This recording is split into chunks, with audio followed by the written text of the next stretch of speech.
Chapter 10 ઘનાકારોનું પ્રત્યક્ષીકરણ। કોઈ ઘન આકાર હોય અને એને આપણે પ્રત્યક્ષ જોઈએ અને એ આપણને કેવો દેખાય છે એના ઉપર આધારિત આ ચેપ્ટર છે। તો એમાં કયા 4 મુદ્દા તમારે ભણવાના છે, સમજવાના છે? તો એ ઘન આકાર એટલે 3D આકાર।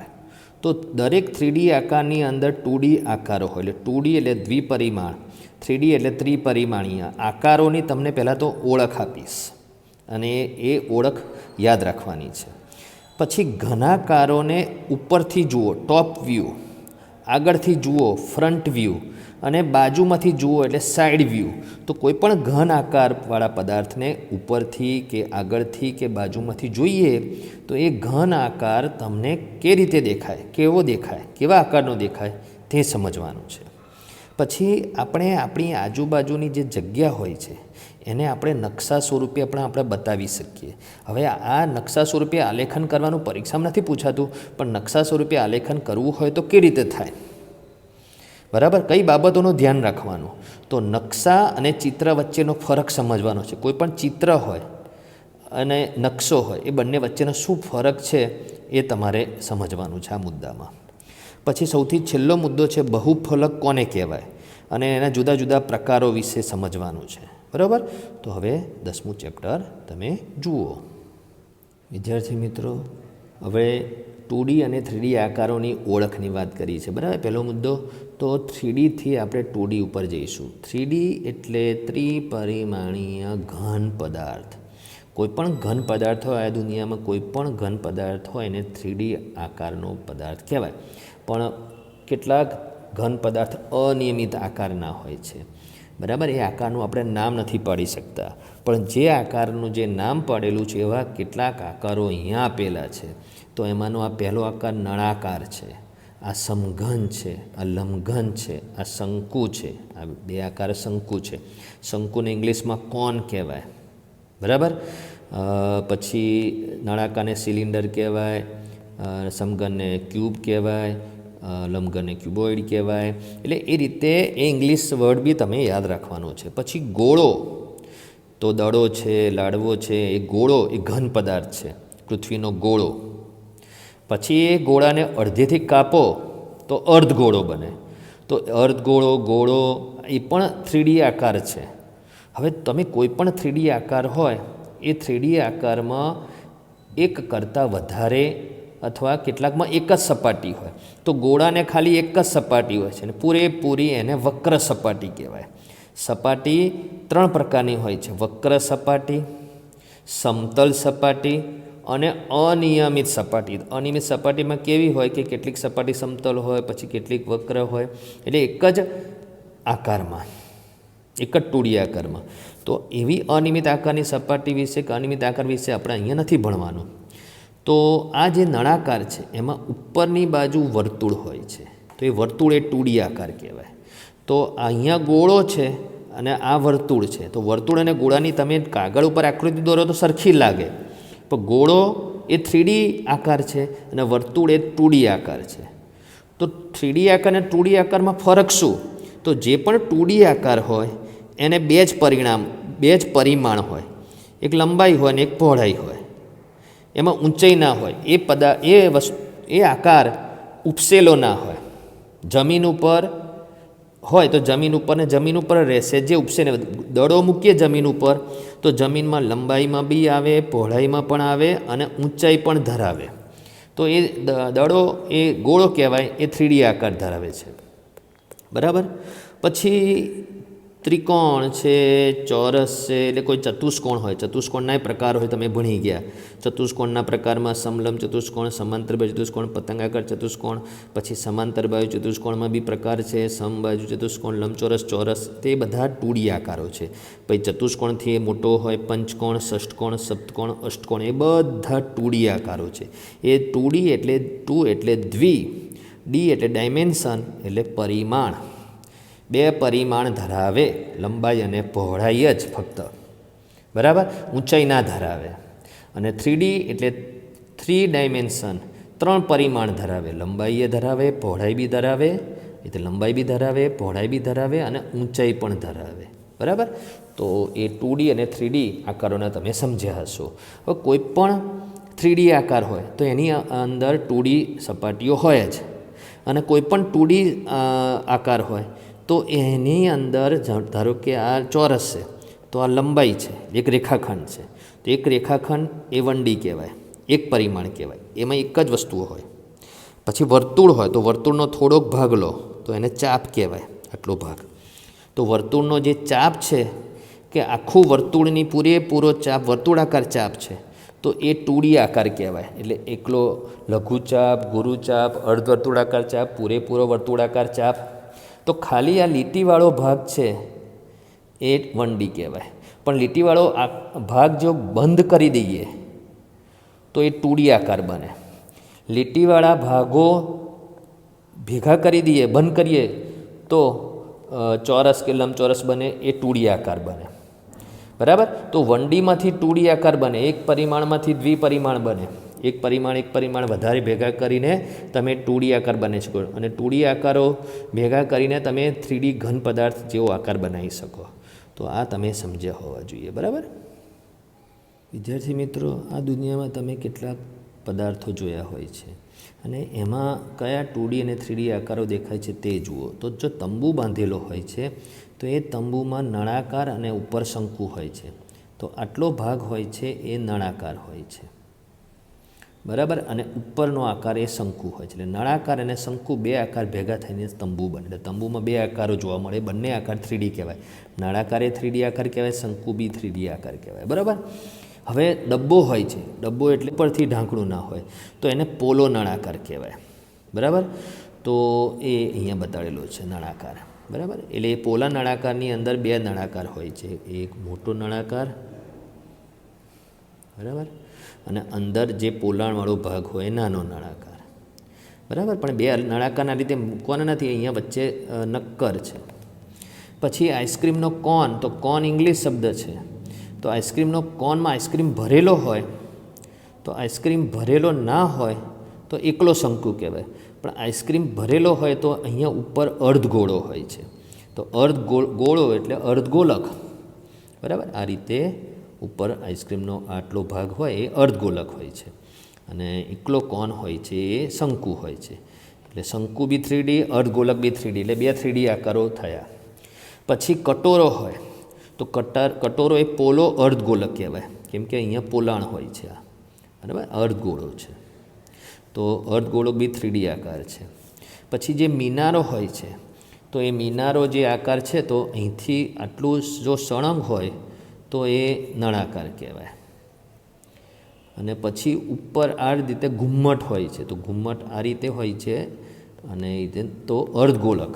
તો ઉપર અર્ધગોલક હોય છે અને નીચે નળાકાર હોય છે, એટલે બંને 3D આકાર. ફોટો ફ્રેમ એ આખો ઘન પદાર્થ છે, પણ ફોટો ફ્રેમને સામેથી જોઈએ તો એની અંદર કેટલા બધા લંબચોરસ દેખાય છે તે જુઓ. તો ફોટો ફ્રેમ પૂરેપૂરી જુઓ સામેથી તો આ 2D આકાર દેખાય, લંબચોરસ. ફોટો ફ્રેમની અંદર ફોટો લગાડેલો ભાગ જુઓ, એકલો ફોટો લગાડેલો ભાગ, હું એને અલગ કલરથી બતાડું. તો એકલો ફોટો લગાડેલો ભાગ જુઓ. બરાબર. તો એને બ્લેક કલરથી બતાવું છું. તો ફોટો લગાડેલો ભાગ એ લંબચોરસ. તો બ્લેક કલરવાળો જે ભાગ છે એ બી લંબચોરસ 2D આકાર. રેડ કલરથી બતાવેલો છે એ પણ 2D આકાર. પછી અહીંયા લખ્યું છે લંબચોરસ પાથ એટલે રસ્તો. તો ફોટો ફ્રેમમાં હવે હું જે ભાગ બતાડું છું એ લંબચોરસ છે, તો એ બ્લુ કલરથી બતાડું છું. આટલો ભાગ આ લંબચોરસ પાથ. પછી આ બી લંબચોરસ ભાગ, આ પણ લંબચોરસ ભાગ, અને આ પણ લંબચોરસ ભાગ. એટલે 1 2 3 4 લંબચોરસ. રેડવાળો એક લંબચોરસ, પછી બ્લેકવાળો એક લંબચોરસ, બ્લૂવાળા 4 લંબચોરસ, અને દરેક ખૂણા આગળ ચોરસ. બરાબર. તો ખૂણા આગળ હું તમને યલો કલરથી આ ભરી દઉં છું કે આ ચોરસ છે. બરાબર. આટલો ચોરસ, આ ચોરસ. પણ એ ચોરસ એટલે એ પ્રમાણેનું માપ ચારે બાજુનું સમાન હોવું જોઈએ.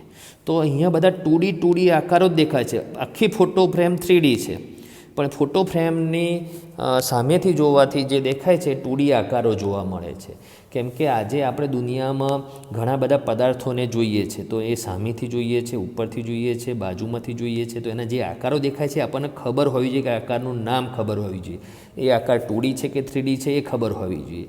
આ ચેપ્ટરનું નામ જ છે ઘનાકારોનું પ્રત્યક્ષીકરણ. એટલે કોઈ ઘન આકારને આપણે પ્રત્યક્ષમાં જોઈએ તો કેવો દેખાય છે એ સમજવાનું છે. બરાબર વિદ્યાર્થી મિત્રો, આપણે કેટલાક દુનિયામાં આવેલા ઘન પદાર્થોને, વસ્તુઓને ઉપરથી જોઈએ, સામેથી આગળથી જોઈએ કે બાજુમાંથી સાઈડમાંથી જોઈએ તો કેવો આકાર દેખાય છે, તેના માટે અહીંયા પહેલું ઉદાહરણ છે એક ઝૂંપડી છે. બરાબર. હવે એ ઝૂંપડીને જો તમે આગળથી જુઓ, ફ્રન્ટ વ્યૂ, તો આ રીતે દેખાશે આકાર. તો આ લંબચોરસ, ઉપર આ ત્રિકોણ. બરાબર. બાજુમાંથી જુઓ, સાઈડમાંથી જુઓ તો આ લંબચોરસ, અને અહીંયા આ રીતે બી એક ચતુષ્કોણ આકાર, સમલંબ ચતુષ્કોણ આકાર. બરાબર. તો એ રીતે તમને જુદા જુદા આકારને ઓળખાય. જે લંબચોરસ છે 2D, અને આ રીતે ઉપર સમલંબ ચતુષ્કોણ પણ 2D.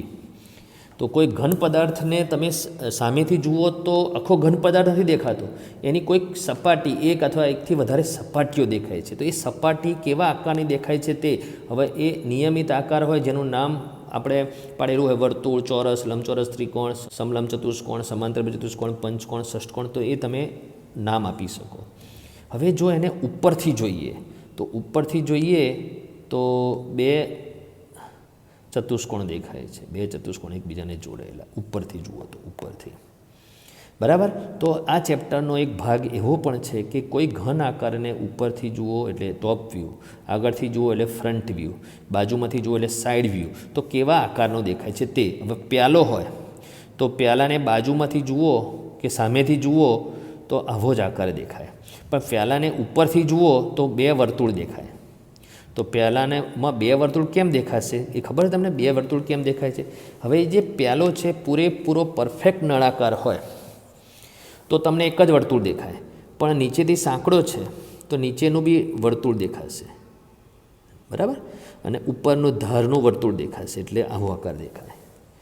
પછી ઈંટ છે તો ઈંટને આગળથી જુઓ એટલે આગળ એટલે અહીંથી, તો આ એક ચોરસ કે લંબચોરસ. જો હવે આ ચારે ચાર બાજુ સરખી હોય તો ચોરસ કહેવાય, અને એક માપ જુદું હોય તો લંબચોરસ કહેવાય.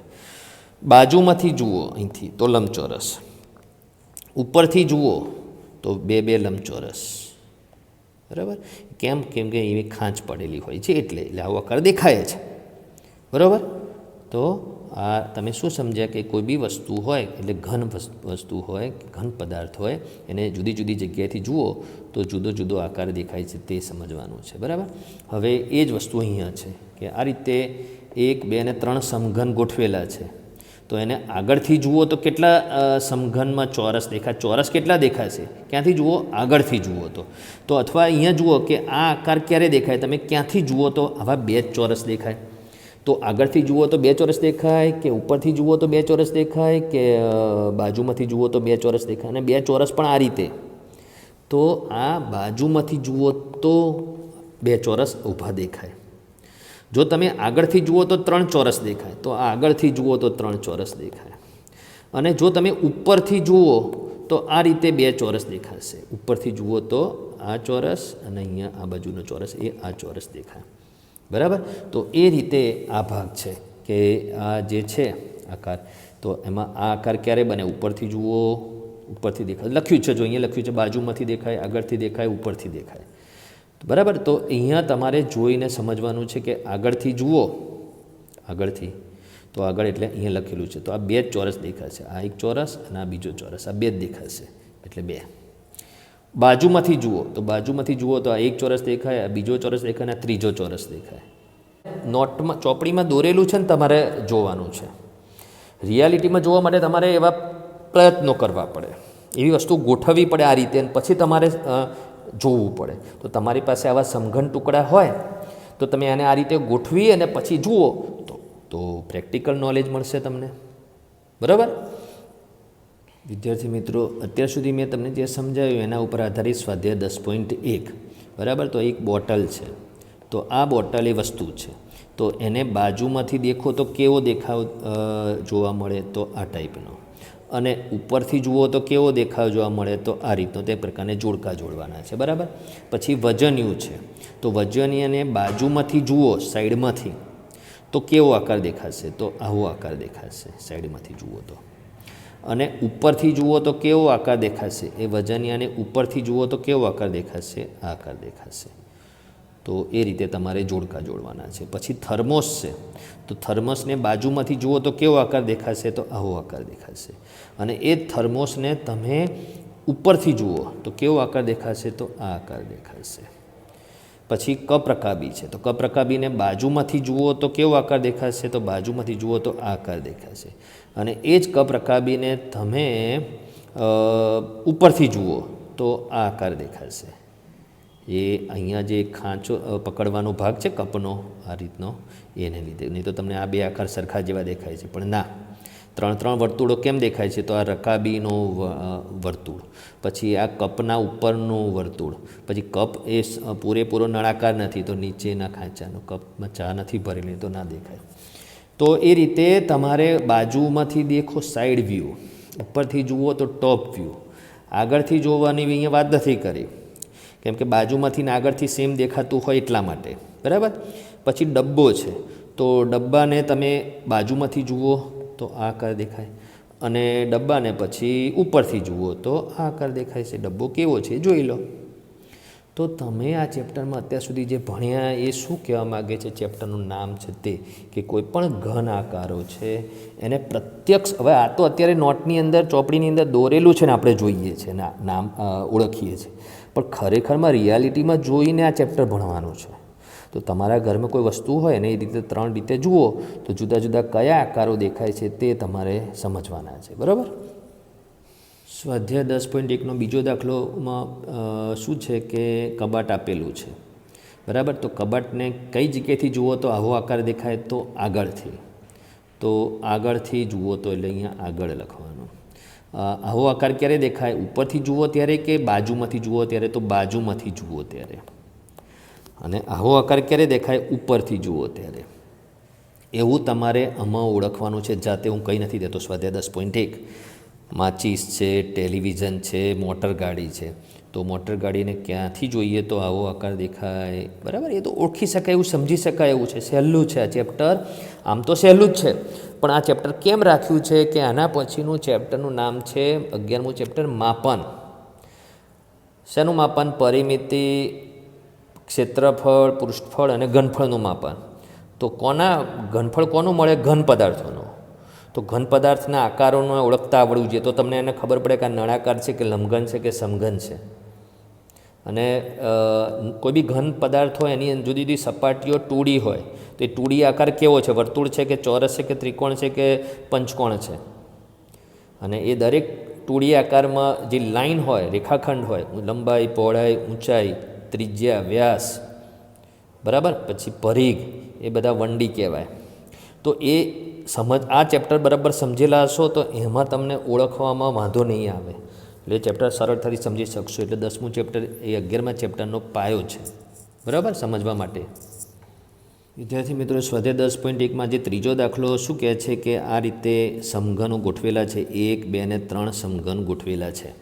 તો એમને તમે કઈ જગ્યાએથી જુઓ તો આવા 3 ત્રિકોણ દેખાય, અને કઈ જગ્યાએથી જુઓ તો આ રીતના બંને સેમ જ છે. આ રીતના ત્રિકોણ નહીં, ચોરસ દેખાય, આ રીતના 2 ચોરસ જોવા મળે. તો એ તમારે જાતે કરવાનું છે. આપણે હમણાં આગળ સમજાયેલું જ છે. તો તમારે જવાબ કીતે લખવાનો છે કે આ ક્યાંથી જુઓ તો આ રીતના 3 ચોરસ જોવા મળે, ઉપરથી જુઓ તો ઉપરથી, તમે ઉપરથી જુઓ તો 1, 2 અને 3 ચોરસ જોવા મળે. હવે આગળથી જુઓ કે બાજુમાંથી જુઓ તો 2 ચોરસ જોવા મળે. આગળથી જુઓ તો આ 2 ચોરસ જોવા મળે, અને બાજુમાંથી જુઓ તો આ 2 ચોરસ જોવા મળે. એટલે આગળ અને બાજુ, એટલે એ રીતે તમારે આ બાકીના તમારે જાતે કરવાના છે, બરાબર.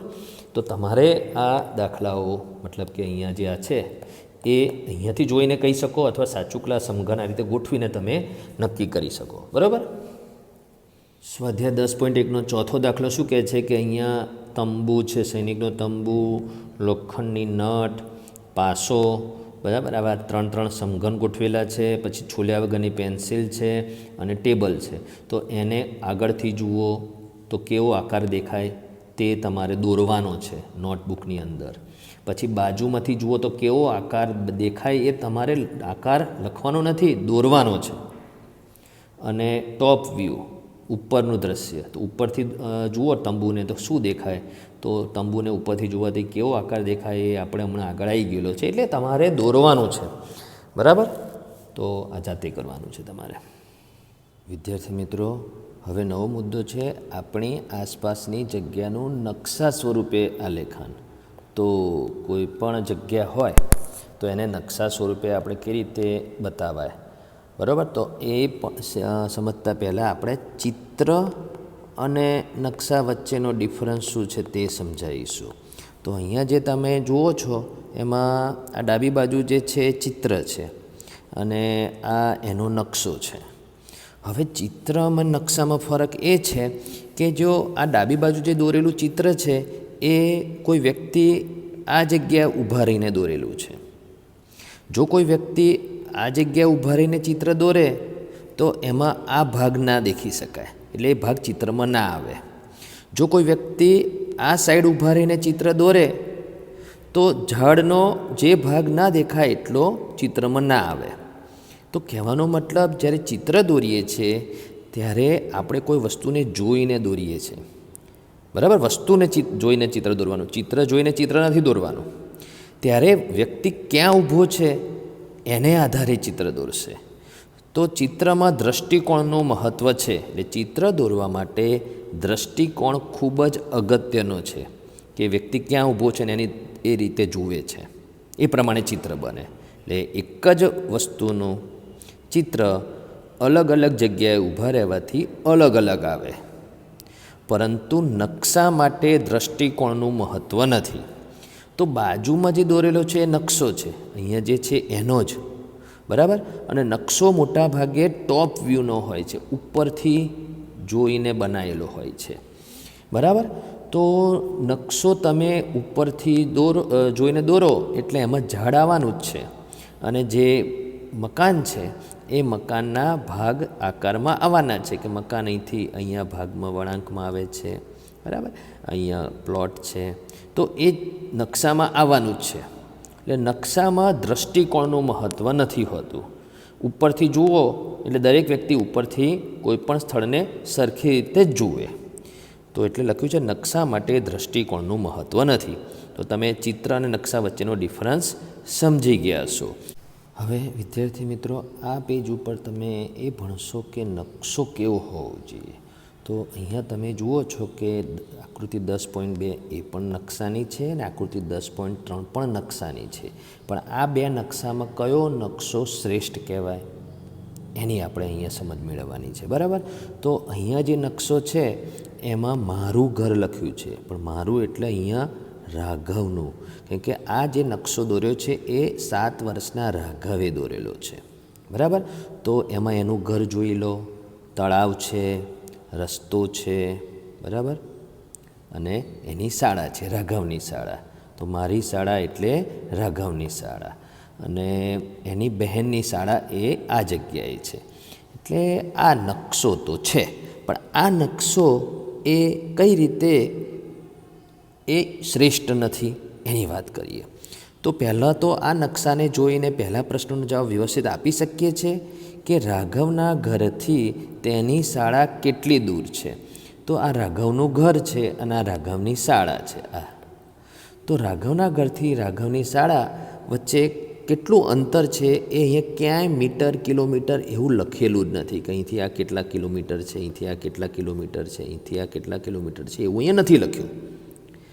હવે આ જ નકશો એ રાઘવની 10 વર્ષની બહેન મીનાએ દોર્યો છે આ રીતે. એ જ છે સ્થળ, બરાબર. પણ રાઘવ 7 વર્ષનો છે, એ નાનો વ્યક્તિ, નાની ઉંમરનો વ્યક્તિ જે નકશો દોરે એ સાચો જ છે, પણ એમાં અમુક ઉણપ છે. હવે એની મોટી બહેન છે, એવું જરૂરી નથી કે 10 વર્ષ, પણ એણે શ્રેષ્ઠ નકશો દોર્યો છે. તો કેમ કે હમણાં જે પહેલો પ્રશ્ન પૂછ્યો કે આ રાઘવનું ઘર છે. તો રાઘવ અને એની બહેન મીના બંને આ જ ઘરમાં રહે છે, બરાબર. તો એ રાઘવની શાળા આ રહી, આ રાઘવની શાળા છે, અને આ એની બહેન મીનાની શાળા છે. તો આ મીનાની શાળા છે અને આ રાઘવની શાળા છે. અને પ્રશ્ન શું છે અહીંયા પૂછ્યો તો તે એ જ પ્રશ્ન અહીંયા છે, રાઘવના ઘરેથી રાઘવની શાળા કેટલી દૂર આવેલી છે? એનો જવાબ આ નકશામાં આપી શકાય છે. તો જુઓ કે અહીંથી આ સ્થળ 1/2 કિલોમીટર દૂર છે, બરાબર. અહીંથી આ રસ્તો 1/2 કિલોમીટરનો છે, આ રસ્તો અહીંથી 1 કિલોમીટરનો છે, અને અહીંથી આટલું 1/2 કિલોમીટર છે. એટલે 1/2 કિલોમીટર વત્તા 1 કિલોમીટર વત્તા 1/2 કિલોમીટર બરાબર 2 કિલોમીટર. એટલે એ પ્રશ્નનો જવાબ આપી શકાય છે કે રાઘવના ઘરેથી રાઘવની શાળા 2 કિલોમીટર દૂર છે. તો આ ફરક પડ્યો. તો નકશો તો બંને જ છે, પણ અહીંયા ઉણપ છે. બીજો પ્રશ્ન, શું નકશાની અંદરના દરેક વર્તુળ કોઈ એક જ વસ્તુ બતાવે છે કે જુદી જુદી વસ્તુ બતાવે છે? તો તમે અહીંયા જુઓ કે આ જે છે જુદા જુદા વર્તુળ દેખાય છે અહીંયા નકશાની અંદર. તો એ વર્તુળ શું બતાવે છે એવું આપણે કહી નથી શકતા. આ વર્તુળ શું બતાવે છે, બરાબર. આ જુદા જુદા વર્તુળ છે એ શું બતાવે છે એ આપણે અહીંયા નથી કહી શકતા, પણ અહીંયા મીનાએ દોરેલા નકશામાં એ કહી શકીએ છીએ. તો એ શું કઈ રીતે કહી શકીએ છીએ એની વાત કરું. તો સૌથી પહેલાં મીનાએ નકશો જે દોર્યો છે એ નકશા દોરતાની સાથે એણે જમણી બાજુ જુદા જુદા સંકેતો શું દર્શાવે છે તે લખ્યું છે. કે આ રીતનો સંકેત હોય તો મકાન સમજવું, આ રીતનો સંકેત દુકાન, આ સંકેત છે શાળા, આ રીતનો સંકેત હોય તો માર્ગ એટલે રસ્તો, પછી આ રીતે કરેલું હોય તો તળાવ, આ દવાખાનાનો સંકેત છે. આવા જુદા જુદા સંકેતો બતાવેલા છે. એ સંકેતો શું દર્શાવે છે તે લખેલું છે. તો આ છે શાળા, એ મીનાની શાળા છે, બરાબર. અને અહીંયા છે એ પણ શાળા છે, આ રાઘવની શાળા છે. પછી આ છે હોસ્પિટલ, બરાબર. પછી આ રીતનો સંકેત શું બતાવે છે તો એ દુકાન છે. જો અહીંયા આ સંકેત દુકાનની છે તો એ રીતે અહીંયા આ દુકાન છે, આ પણ દુકાન છે, બરાબર. પછી આ સંકેત શું બતાવે છે તો એ સંકેત મકાન બતાડે છે. મકાન એટલે ઘર, બરાબર. તો એવા સંકેત ક્યાં છે તો એક આ સંકેત છે, પછી આ ઘર છે, મકાન, આ પણ મકાન, આ પણ મકાન, અને આ પણ મકાન, બરાબર. રાઘવ મીનાનું મકાન. બેમાંથી કયું રાઘવનું મીનાનું છે એનું અહીંયા સવાલ નથી, પણ બંને એક જ જગ્યા કહેવાય. તો જુદા જુદા સંકેતો અહીંયા શું બતાવે છે આપણે કહી શકીએ છીએ આ તળાવ છે. તો આ એ રીતે આ ડાબી બાજુના નકશા કરતાં શ્રેષ્ઠ બને છે, બરાબર. ત્રીજો સવાલ, રાઘવ અને તેની બહેનની શાળામાંથી કોની શાળા રાઘવના ઘરથી નજીક છે? તો અહીંયા મારી શાળા અરે મારું ઘર છે, તો મારું એટલે રાઘવનું ઘરથી રાઘવની શાળા આ રહી. રાઘવ એટલે મીના અને રાઘવ ભાઈ બહેન છે એટલે બંનેનું ઘર એક જ હોય, તો ત્યાંથી મીનાની શાળા અહીંયા છે.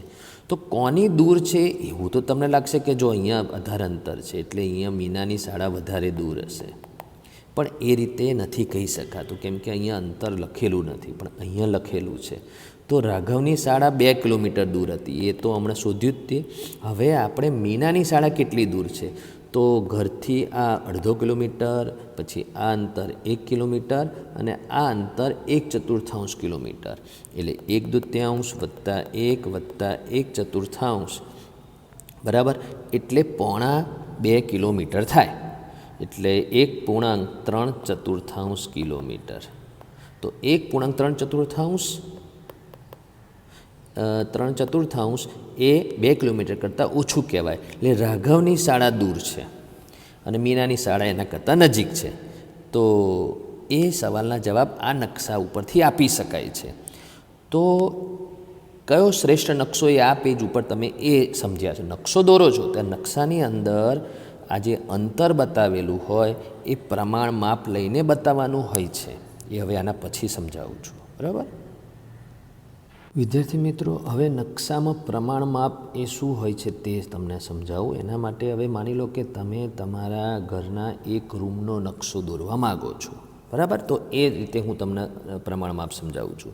તો માની લો કે આ એક તમારા ઘરની અંદરનો એક રૂમ છે, બરાબર. એનો નકશો દોરવાનો, જો દોરેલો નથી. હવે તમારો એ સાચુકલો જે રૂમ છે એની લંબાઈ તમે માપો તો એ માની લો કે 10 મીટર મળે છે, બરાબર. અને એ પહોળાઈ માપો, બરાબર, એ ધારો કે 8 મીટર મળે છે. તો એ તમારે પહેલાં સાચોકલા સ્થળની તમારે સાચોકલી લંબાઈ પહોળાઈ માપવાની, અને એ માપ્યા પછી તમે જે નકશો દોરવા માગો છો એ નકશામાં તમે એક લંબચોરસ આકાર દોરશો. તો એ લંબચોરસ આકાર દોરતી વખત તમે શું વિચારશો કે આ 10 મીટર જેટલું લાંબો લંબાઈવાળું તમે કાગળ ઉપર દોરી શકો? તો કાગળ એટલો મોટો તો હોય નહીં. એટલે તમે કાગળ ઉપર જે લંબચોરસ દોરશો, જેમાં આપણે નકશો બતાવવાનો છે, એ 10 સેન્ટીમીટરનો દોરશો લંબાઈ, બરાબર. નકશો ના કહેવાય, એની લંબાઈ 10 સેમી રાખશો અને પહોળાઈ 8 સેમી રાખશો. તો એ જે લીધી તમે લંબાઈ અને પહોળાઈ, એમાંથી જ પ્રમાણમાપ આવી ગયું કે તમારો જે આ નકશો છે એનું દરેક સેન્ટીમીટર એ 1 મીટર બતાવે છે. તો આ છે નકશાનું માપ અને આ છે એ સાચુકલા રૂમના અંદરનું માપ. અને પછી શું કરવાનું છે કે તમારે આ રૂમમાં ધારો કે આ જગ્યાએ ટીવી છે, તો તમારે આ નકશામાં ટીવી માટે કયો સંકેત બતાવવો છે? તો ટીવી માટે તમારે એક લીટીવાળો સંકેત બતાવવો છે. અને ટીવી તમે તમારા આ મકાનની આ દિવાલથી અહીંયા 3 મીટર અંતરે છે અને અહીંયા ધારો કે 4 મીટર અંતરે છે. તો અહીંયા 4 મીટર દૂર છે ને અહીંયા 3 મીટર દૂર છે. તો તમે જ્યારે નકશો દોરો તો અહીંયા 3 સેન્ટીમીટર અંતર રાખીને તમારે ટીવી બતાવવાનું, કે અહીંયા તમારે 3 સેન્ટીમીટર દૂર રાખવાનું અને અહીંથી ટીવી 4 સેન્ટીમીટર દૂર રાખવાનું. એટલે કહેવાનો મતલબ શું છે? પ્રમાણમાપ લઈને નકશો દોરવાનો હોય છે. તો આ જે લીધું ને એ પ્રમાણમાપ કહેવાય. તો આ તો એક રૂમની વાત કરી. એ રીતે મોટા મોટા સ્થળના જ્યારે નકશા દોરાતા હોય છે ને, તો સ્થળમાં 2 સ્થળ વચ્ચેનું અંતર એ કિલોમીટરમાં હોય છે. તો તમારે એ કિલોમીટરો જેટલા અંતર ધરાવતા સ્થળ માટે પ્રમાણમાપ કેવી રીતે લેવાનું હોય છે કે 1 કિલોમીટર બરાબર 1 સેમી. પછી વધારે મોટા સ્થળનો નકશો દોરવાનો હોય તો તમારે 10 કિલોમીટર બરાબર 1 સેમી. એવી રીતે પ્રમાણમાપ લેવું પડે અને એ રીતે નકશો બનાવવાનો હોય, બરાબર. અને મોટાભાગે એ રીતે જ નકશા બનાવવામાં આવતા હોય છે. તમે ભારતનો નકશો, ગુજરાતનો નકશો જુઓ છો તો ત્યાં પણ પ્રમાણમાપ લઈને જ બનાવવામાં આવતો હોય છે, બરાબર. તો પ્રમાણમાપનું નકશામાં એક મહત્ત્વ હોય છે, તે તમને મેં સમજાવ્યું. વિદ્યાર્થી મિત્રો, એટલે તમે નકશા વિશે શું સમજ્યા તે જુઓ. તો સૌથી પહેલાં એ સમજ્યા કે નકશા ચિત્ર કરતાં અલગ હોય છે. એટલે નકશા અને ચિત્ર વચ્ચેનો ડિફરન્સ મેં તમને સમજાવ્યો. બીજું, નકશામાં નિશ્ચિત વસ્તુ કે સ્થળને અન્ય વસ્તુ કે સ્થળની સાપેક્ષમાં દર્શાવવામાં આવે છે. તો સાપેક્ષમાં સમજાવ્યું તમને આગળ સમજાવ્યું જ છે, બરાબર. નકશામાં જુદી જુદી વસ્તુ કે સ્થળને દર્શાવવા જુદા જુદા ખાસ સંજ્ઞા કે સંકેતોનો ઉપયોગ થાય છે. કે મકાન બતાવવું તો કયો સંકેત, દુકાન બતાવવું તો કયો સંકેત, હોસ્પિટલ બતાવવું તો કયો સંકેત, એ બધા સંકેતોનો ઉપયોગ કરવાનો હોય છે. બીજું, નકશામાં કોઈ સંદર્ભ કે દૃષ્ટિકોણને ધ્યાનમાં લેવામાં આવતો નથી. ચિત્રમાં દૃષ્ટિકોણનું મહત્ત્વ છે પણ નકશામાં દૃષ્ટિકોણનું મહત્ત્વ નથી હોતું, બરાબર.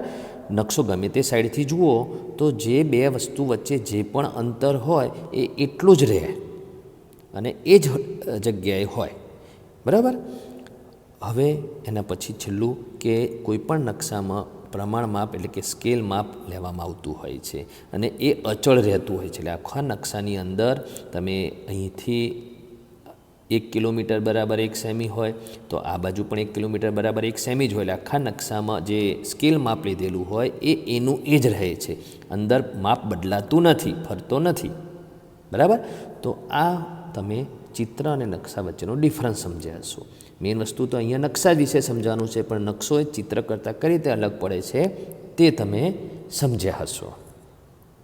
વિદ્યાર્થી મિત્રો, હવે સ્વાધ્યાય 10.2માં આપણે જે આ મુદ્દો સમજ્યા એના ઉપર આધારિત છે અને એમાં નકશો દોરવાનો પરીક્ષામાં પૂછાવાની શક્યતા બહુ જ ઓછી એટલે નહિવત હોય છે. એટલે નથી જ પૂછાતું એવું નથી, પણ ઓછી શક્યતા હોય છે, કેમ કે એમાં સાચુકલા સ્થળે જઈને સાચુકલા માપ લઈ અને એ સાચુકલા માપને તમે જે નકશો દોરવાના હો કાગળ ઉપર એના માપ સાથે એનું પ્રમાણ માપ લઈને બનાવવાનો હોય છે, બરાબર. એટલે એ ક્રિયા કરાવવા માટે તમને ઘરનું આપી શકાય, રૂમનું આપી શકાય, બરાબર. તો એ અહીંયા છે જ. તો અહીંયા શું છે, એક નકશો દોરેલો જ છે અને એ દોરેલા નકશામાં કઈ જગ્યાએ કયું સ્થળ છે એના ઉપર આધારિત અહીંયા પ્રશ્નો છે, બરાબર. એ તમારે પ્રશ્નો વાંચી અને જાતે એને જવાબ આપવાનો છે. પછી અહીંયા બીજો દાખલો છે કે યોગ્ય એટલે ચોક્કસ સ્કેલ માપ એટલે પ્રમાણ માપ લઈને તમારા વર્ગખંડનો નકશો દોરવાનો છે. પણ અત્યારે તમે શાળામાં નથી આવતા એટલે વર્ગખંડને બદલે તમારા રૂમનો નકશો દોરી શકો, બરાબર. અને રૂમની જુદી જુદી વસ્તુઓને સંકેતથી દર્શાવો. તો આ કરી શકો. આ કાર્ય તમે ઘરે તમે રહેતા જ હો છો એટલે તમારા ઘરની અંદર લંબાઈ પહોળાઈ માપી, દરેક વસ્તુ તમારે દિવાલથી કેટલા અંતરે છે એ મીટરમાં માપી અથવા ફૂટમાં માપી અને એને સેન્ટીમીટર સાથે પ્રમાણ માપ લઈને તમે દોરી શકો, બરાબર.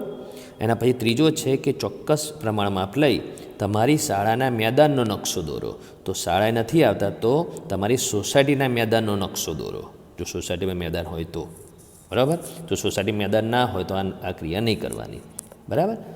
પછી ચોથો પ્રશ્ન છે અને ધારો કે આ ક્રિયા તમારે કરવી જ છે ત્રીજા પ્રશ્નની, તો તમારે ખરેખરમાં સાચો વ્યવસ્થિત નકશો બનાવવો હોય તો તમારે સોસાયટીના મેદાનની લંબાઈ પહોળાઈ માપવું પડે મીટરમાં અને મીટરને પછી સેન્ટીમીટર સાથે પ્રમાણ માપ લઈને દોરવું પડે.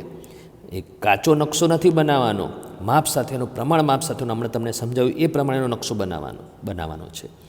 હવે એમાં દરેક વસ્તુ, મુખ્ય મકાન, બગીચો એ પણ તમે બતાવી શકો તમારા સોસાયટીના મેદાનમાં હોય તો, બરાબર.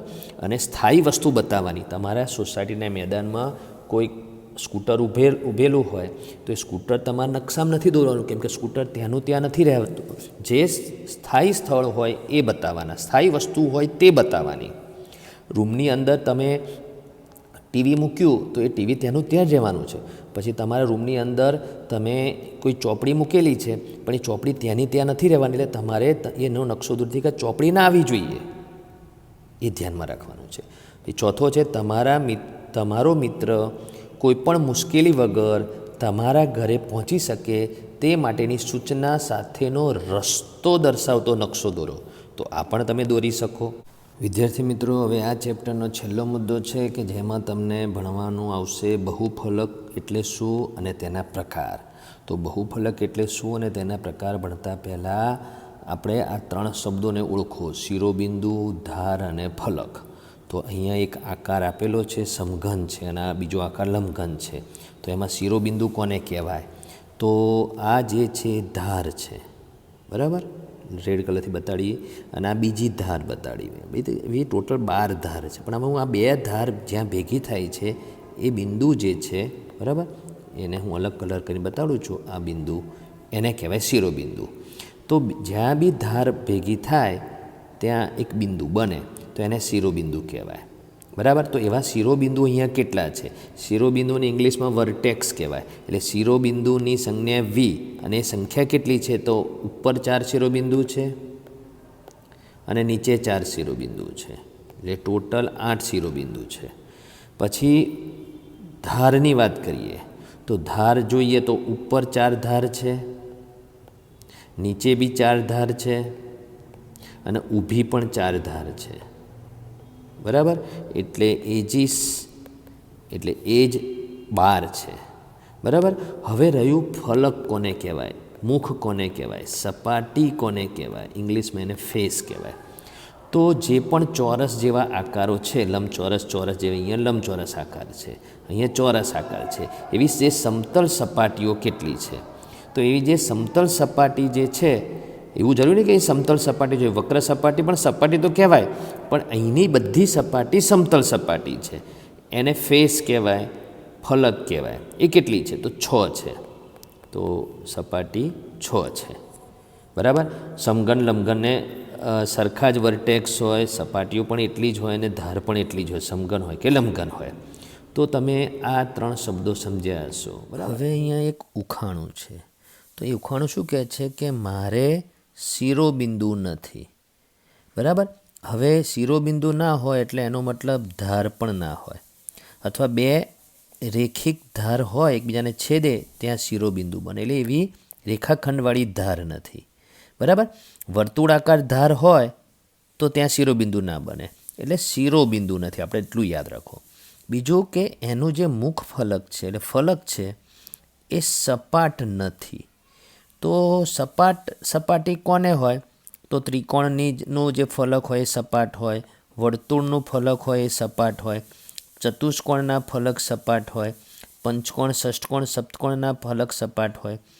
સપાટ ફલક ના હોય તો પછી કેવા ફલક હોય? તો ફલક બે પ્રકારના હોય, સપાટ અને બીજું વક્ર. તો જે ગોળો તમે જુઓ છો, તો ગોળાની સપાટી વક્ર હોય છે. નળાકારની વચ્ચેની સપાટી વક્ર હોય છે. ઉપર વર્તુળ, નીચે વર્તુળ, એની સપાટી સપાટ હોય છે. એટલે સપાટ નથી, એટલે એનો મતલબ વક્ર છે. એટલે શિરોબિંદુ નથી અને એનું જે ફલક છે એ વક્ર છે. તો હું કોણ છું? તો તમને હમણાં મેં કીધું જ કે ગોલકમાં કોઈ શિરોબિંદુ ના હોય અને એની જે પણ ફલક હોય એ સપાટ ના હોય. બરાબર? તો આ એનો જવાબ છે. વિદ્યાર્થી મિત્રો, હવે આ પેજ ઉપર તમે એ શીખશો કે બહુફલક કોને કહેવાય ને કોને બહુફલક ના કહેવાય. બરાબર? તો બહુફલક છે અને બહુફલક નથી એ સમજાવવું એ પહેલાં તમે આ જોઈ લો કે બહુફલક થવા માટે કઈ શરતોનું પાલન થવું પડે. તો બહુફલક થવા માટે પહેલી શરત છે કે એમાં ફલક હોવા જોઈએ કેવા? બહુકોણ ધરાવતા ફલક હોવા જોઈએ. એટલે કે ત્રિકોણવાળો ફલક હોવો જોઈએ, ચતુષ્કોણવાળો અથવા પંચકોણવાળો અથવા ષષ્ટકોણવાળો, પણ વર્તુળાકાર ફલક ના હોવો જોઈએ. કે વર્તુળાકાર ફલકમાં બહુકોણ નથી હોતું. બહુકોણ એટલે એમાં ખૂણા આવતા હોય. તો ત્રિકોણમાં ખૂણા પડે છે. બરાબર? રેખાખંડો વચ્ચે ખૂણા બને છે. ચતુષ્કોણમાં પણ ખૂણા બને છે. બરાબર? પંચકોણમાં પણ ખૂણા બને છે, પણ વર્તુળમાં ખૂણા નથી બનતા. એટલે ફલક કેવા હોવા જોઈએ? બહુકોણ ધરાવતા. પહેલી શરત ખબર પડી ગઈ. બીજી શરત છે કે એમાં ધાર હોવી જોઈએ. તો તમે વર્તુળમાં પણ ધાર હોય છે, પણ એવી ધાર ના હોવી જોઈએ. ધાર કેવી હોવી જોઈએ? રેખાખંડ સ્વરૂપની ધાર હોવી જોઈએ. બીજી શરત ખબર પડી ગઈ. અને ત્રીજી શરતમાં તો કેવું છે, જો પહેલી બે શરતનું પાલન કરે તો ઓટોમેટિક શિરોબિંદુ બનવાના જ છે. એટલે એમાં શિરોબિંદુ પણ હોવા જોઈએ બિંદુ સ્વરૂપના. તો આ ત્રણમાંથી ગમે તે એક શરતનું પણ પાલન ના કરે ને તો પણ એને બહુફલક ના કહેવાય. તો અહીંયા ઉપર છે વર્તુળ, નીચે છે ગોલક. તો ગોલક ઘન પદાર્થ છે અને બહુફલક જે છે એ બધા ઘન પદાર્થો છે. તો અહીંયા જેટલા બી આકારો છે, 1, 2, 3, બરાબર, આ 3 ને 4 7, 7 ને 3 10, 10 ને 3 13. તો આ 13માં આ 3 આકાર તો એના એ જ છે. એટલે જે આ 10 આકારો છે એ 10 આકારોમાંથી કયા આકારો એ બહુફલક છે અને કયા નથી? તો આ 3 આકારો બહુફલક નથી. એ જ આ 3 છે. પણ કેમ નથી? તો આ 3માંથી ગમે તે એક શરતનું પાલન નથી કરતા. પહેલાં એ જોઈ લઈએ. તો પહેલો છે ગોલક. તો ગોલકમાં આ 3માંથી કઈ શરતનું પાલન નથી થતું? તો ગોલકમાં ફલક છે ખરું, પણ એ બહુકોણ ધરાવતું નથી. એ વક્ર ફલક છે. બરાબર? બીજું, જે ધાર એની છે જ નહીં, ગોલકમાં ધાર હોતી જ નથી. તો શિરોબિંદુ બી નથી હોતું. ત્રણે ત્રણ શરતનું પાલન નથી કરતી ગોલક. તો ગોલક એ બહુફલક નથી. પછી આપણે આ બીજો આકાર જુઓ, નળાકાર. એ કેમ બહુફલક નથી? તો એમાં બહુકોણ ધરાવતું ફલક એક કંઈ નથી. તો વર્તુળ એ બહુકોણ ધરાવતું ફલક નથી. બરાબર? એટલે વર્તુળ આવી ગયું, એક શરતનું પાલન ના કરે તો પણ કહી શકાય બહુફલક નથી. પછી આ જે શંકુ છે, તો શંકુમાં તમે આને ધાર ના માની લેતા. બરાબર? તમે શંકુ કોણ જોયો હોય તો એમાં ધાર એવી હોતી જ નથી. આ તો આકૃતિ કાગળ પર દોરેલી છે એટલા માટે તમને ધાર જેવું દેખાય છે.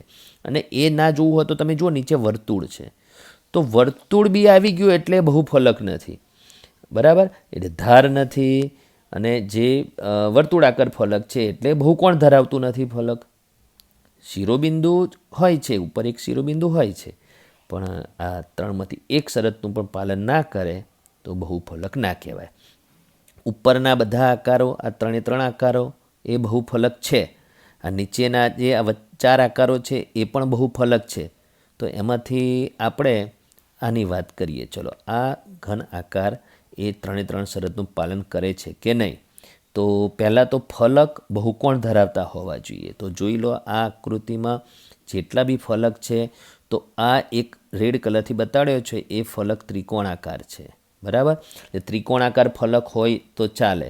ચતુષ્કોણાકાર ફલક ચાલે, પંચકોણાકાર ફલક ચાલે, ષષ્ઠકોણાકાર ફલક ચાલે, પણ વર્તુળાકાર ફલક ના ચાલે. બરાબર. તમે જેટલા બી આ ઘન પદાર્થના જેટલા બી ફલકો છે એ બધા બહુકોણ ધરાવે છે. પહેલી શરતનું પાલન થઈ ગયું. બીજી શરત, જેટલી બી ધાર હોવી જોઈએ બધી ધાર રેખાખંડ સ્વરૂપની હોવી જોઈએ. તો તમે આમાં જુઓ કે આ ધાર રેખાખંડ સ્વરૂપની છે. બરાબર. પછી આ ધાર પણ રેખાખંડ સ્વરૂપની છે. બધી ધાર જુઓ, બધી રેખાખંડ સ્વરૂપની ધાર છે. એટલે બીજી શરતનું પણ પાલન કરે છે.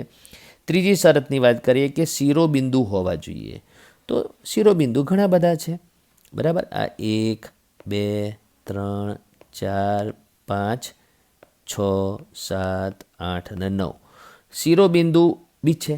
એટલે 3 શરતનું પાલન કરે છે. એટલે આ બહુફલક છે.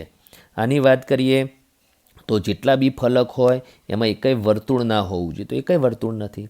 તો આ ત્રિકોણાકાર ફલક છે. પછી અહીંયા જે આકાર છે ફલક છે, પણ એ ફલકમાં કોઈ આકાર અહીંથી કપાઈ ગયો છે એટલે આપણે પૂરો ચોરસ નથી કહી શકતા. પણ વર્તુળાકાર ફલક તો નથી જ. એટલે બહુકોણ ધરાવતો ફલક છે. જો અહીંયા ખૂણો બને છે, બે રેખાખંડો વચ્ચે ખૂણો બને એવો બહુકોણ ધરાવતો ફલક છે. એટલે બહુકોણ ધરાવતો ફલક છે. પછી ધાર પણ છે. તમે જુઓ કેટલી બધી ધાર છે આ આકારમાં. તો તમે આ આકારમાં જુઓ તો આપણે ધારની સંખ્યા ગણી લઈએ. તો ધારની સંખ્યા કેવી રીતે ગણીશું? તો અહીંયા નીચેની તરફ ધાર ગણીએ તો 1 2 3 4 ધાર નીચે. ઉપર ધાર ગણીએ તો 5 6 7 8 9. બરાબર. પછી 10 11 12 13 14 અને 15. તો 15 ધાર છે. અને 15 ધાર રેખાખંડ સ્વરૂપની છે. આવી વક્ર ધાર નથી. એટલે આવી વક્ર ધાર ના હોવી જોઈએ. રેખાખંડ સ્વરૂપની ધાર હોવી જોઈએ. તો એ બી શરતનું પાલન કરે છે. અને ત્રીજી શરત છે કે શિરોબિંદુ હોવા જોઈએ. તો શિરોબિંદુ બી ઘણા બધા છે. એટલે કોને બહુફલક કહેવાય ને કોને બહુફલક ના કહેવાય તે તમે સમજ્યા હશો. વિદ્યાર્થી મિત્રો, હવે બહુફલક કોને કહેવાય સમજાયા પછી બહુફલકના પ્રકારો જુઓ. તો બહિર્વૃત્ત બહુફલક કોને કહેવાય અને કોને બહિર્વૃત્ત બહુફલક ના કહેવાય પહેલાં એ સમજી લો. તો જે પણ બહુફલક હોય એના જેટલા બી ફલક હોય એ બહિર્વૃત્ત બહુકોણ ધરાવતા હોય. એટલે બહિર્વૃત્ત બહુકોણ કોને કહેવાય? કે એના અંદરના કોઈપણ ખૂણાનું માપ 180થી મોટું ના હોય કે 180 અંશ ના હોય. બરાબર. તો તમે આ ખૂણાનું માપ 180થી નાનું કોઈ બી તમે આ 3 આકાર જે છે એમાં દરેક અંદરના ખૂણાનું માપ 180 અંશથી નાનું છે. તો એ બહિર્વૃત્ત બહુકોણ છે. તો એવા ફલક બધા હોવા જોઈએ. તો આ બંને આકારના જેટલા બી ફલક છે એ બધા જ ફલકના અંદરના ખૂણામાંથી કોઈ ખૂણાનું માપ 180થી મોટું નથી. અને અહીંયા તમે એવું એક ફલક પણ મળી જાય કે જેમાં અંદરના ખૂણાનું માપ 180 અંશથી મોટું હોય તો પછી એ બહિર્વૃત્ત બહુફલક નથી. તો આ ખૂણાનું માપ 180થી મોટું છે. આ ખૂણાનું માપ 180 અંશથી મોટું છે. એટલે આ બંને બહુફલક એ બહિર્વૃત્ત બહુફલક નથી. બરાબર. તો આ પ્રકાર તમે સમજ્યા હશો. હવે બીજો પ્રકાર છે સામાન્ય બહુફલક કોને કહેવાય? તો સામાન્ય બહુફલકમાં એની મેઇન સમજ એ છે કે એના જેટલા બી શિરોબિંદુ હોય દરેક શિરોબિંદુ આગળ સરખી સંખ્યામાં ફલક મળતા હોય. તો આ એક શિરોબિંદુ લઈએ તો આ શિરોબિંદુ આગળ કયા 3 ફલક મળે છે તે જુઓ. તો એક આ બ્લુ કલરથી બતાવું છું તે ફલક એ શિરોબિંદુ આગળ મળે છે. પછી બીજું આ બાજુનું. બરાબર. ત્રીજું ઉપરવાળું. તો આ 3 ફલક આ શિરોબિંદુ આગળ મળે છે. એ બિંદુ અહીંયા નામ લઈએ તો.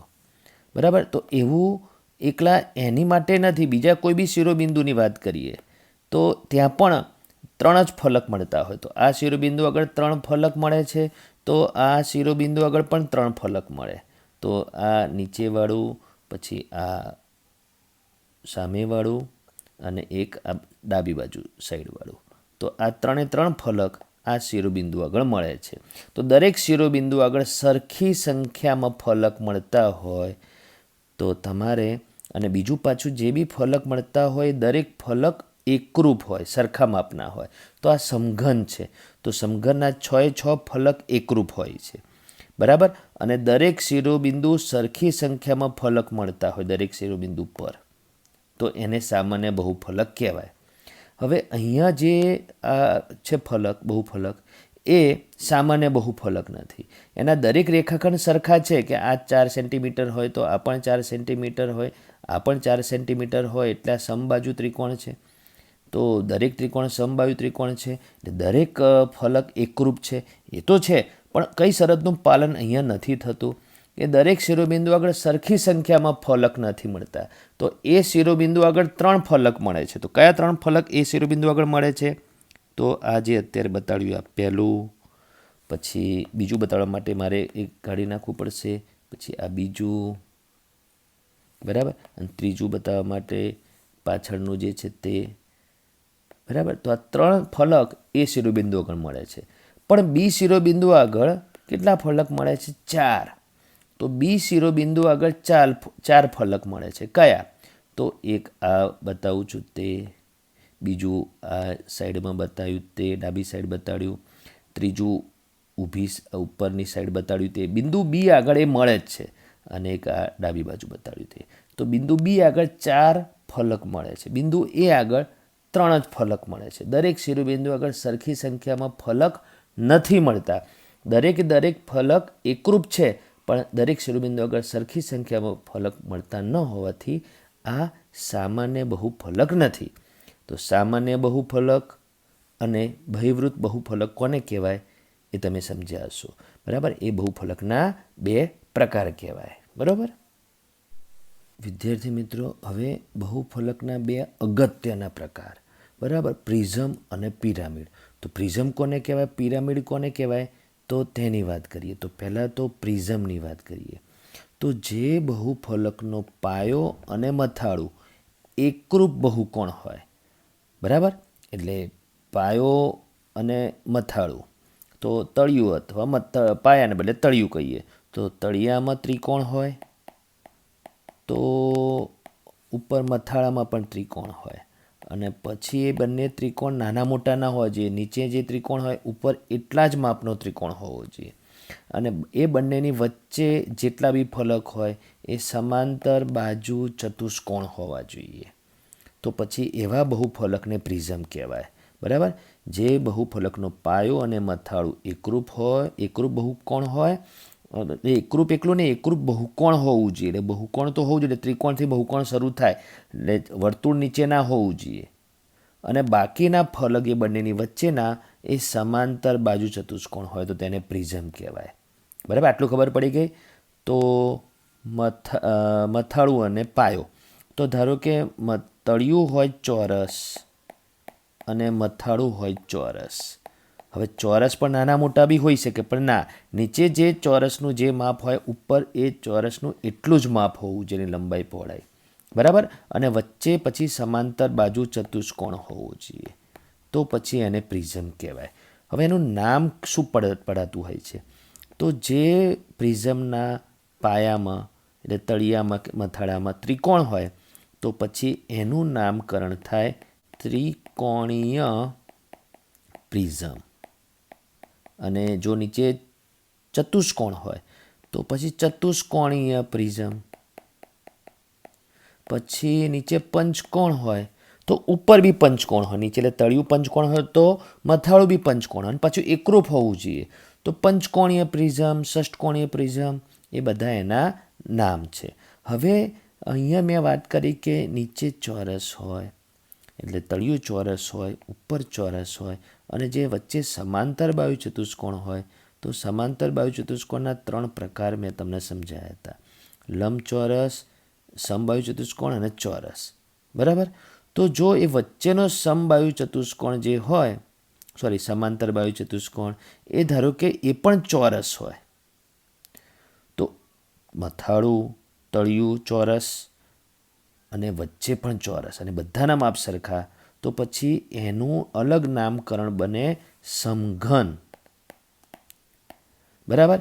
પછી નીચે ચોરસ હોય, ઉપર ચોરસ હોય, પણ વચ્ચે સમાંતર બાજુ ચતુષ્કોણમાં લંબચોરસ હોય, અથવા નીચે ઉપર લંબચોરસ હોય અને વચ્ચે પણ લંબચોરસ હોય, વચ્ચેના ફલકો પણ, તો પછી એ લંબઘન કહેવાય.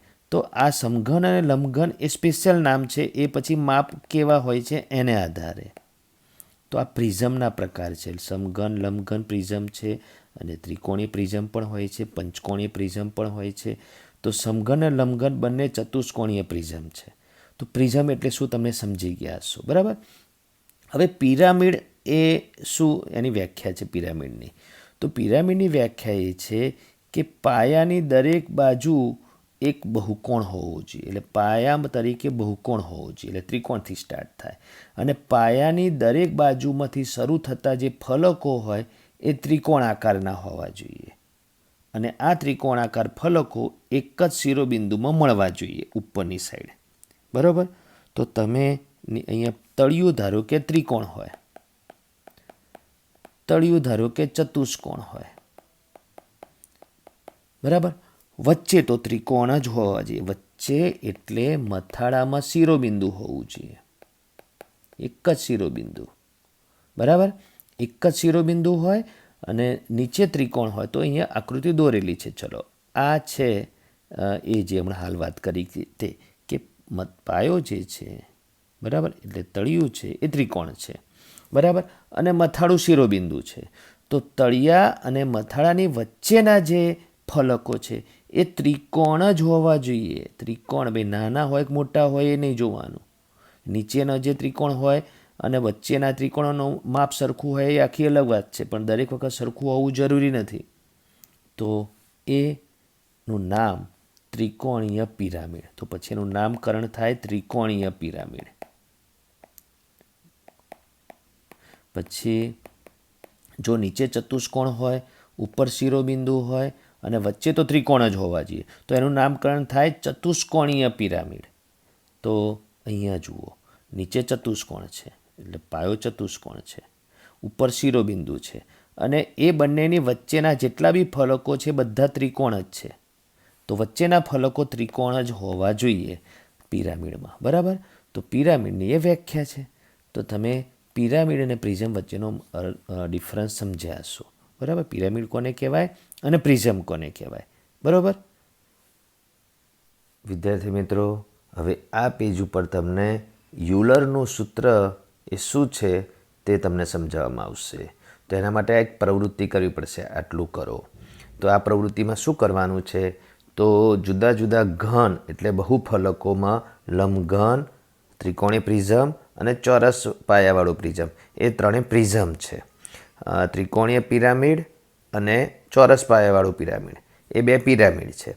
એટલે આ પાંચ આકારોમાં એફ એટલે ફેસિસ એટલે ફલક ગણવાના છે, વી એટલે વર્ટેક્સ એટલે શિરોબિંદુ ગણવાના છે, ઈ એટલે એજીસ એટલે એની ધાર ગણવાની છે.